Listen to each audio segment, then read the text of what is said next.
വിന്റെ ഖുർആൻ പറയുന്നു ഉമ്മ തദൂമൻ അദ്ബറ വതവല്ല. സത്യമായ കാര്യങ്ങൾ നിന്നോട് പറയുമ്പോൾ ഈ കല്ലകുടയിലുണ്ടല്ലോ, ഇന്ന് മതപ്രഭാഷണം വെച്ചല്ലോ, അള്ളാഹുവിന്റെ ദീൻ പറഞ്ഞ സദസ്സല്ലേ, കുഞ്ഞുമക്കൾ നടത്തുന്ന സദസ്സല്ലേ, പണ്ഡിതന്മാര് പങ്കെടുക്കുന്ന സദസ്സല്ലേ, എന്നിട്ടും ഈ മഹനീയമായ സദസ്സിൽ വരാതെ ഹറാമിന്റെ മേഖലയിലേക്ക് കടന്നു പോകുന്ന ചെറുപ്പക്കാരുണ്ടല്ലോ, അവരെയാണ് അള്ളാഹു നാളെ എന്ന് പറയുന്ന നരകത്തിലേക്ക് വലിച്ചെറിയുന്നതെന്ന് പരിശുദ്ധമായ ഖുർആൻ.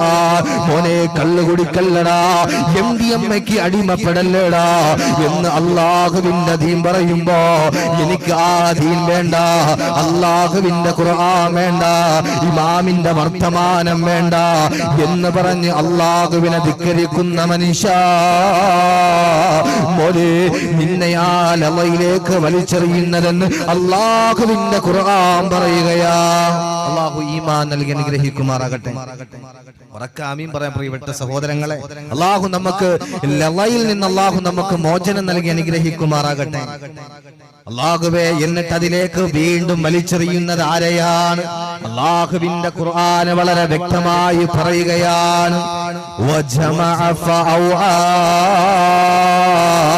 ഗല്ലകുടയിലെ മദ്രസയിലേക്ക് ഒരു ബെഞ്ച് വാങ്ങിച്ചു കൊടുക്കാൻ പള്ളിയിലെ ഉസ്താദ് പറയുമ്പോ നിനക്ക് ആവശ്യമായ സമ്പാദ്യമുണ്ടല്ലോ, അള്ളാഹു തന്ന സമ്പാദ്യമുണ്ടല്ലോ, പ്രിയപ്പെട്ട ഉമ്മമാരെ നിനക്ക് ഒരുപാട് സ്വർണ്ണാഭരണമുണ്ടല്ലോ, എന്നിട്ട് അള്ളാഹുവിന്റെ ദീൻ പറഞ്ഞു കൊടുക്കുന്ന പള്ളിക്ക് വേണ്ടി നിന്നോട് ചോദിച്ചിട്ട് നീ പിശുക്കത്തരം കാണിച്ച അള്ളാഹുവേ നിന്നെ നാളെ ശവായിയായി അള്ളാഹുവിന്റെ ലവയിലേക്ക് വലിച്ചെറിയുമെന്ന് അള്ളാഹുവിന്റെ ഖുർആൻ നമ്മളോട് പറയുകയാ. അള്ളാഹു ഈമാൻ നൽകി അനുഗ്രഹിക്കുമാറാകട്ടെ.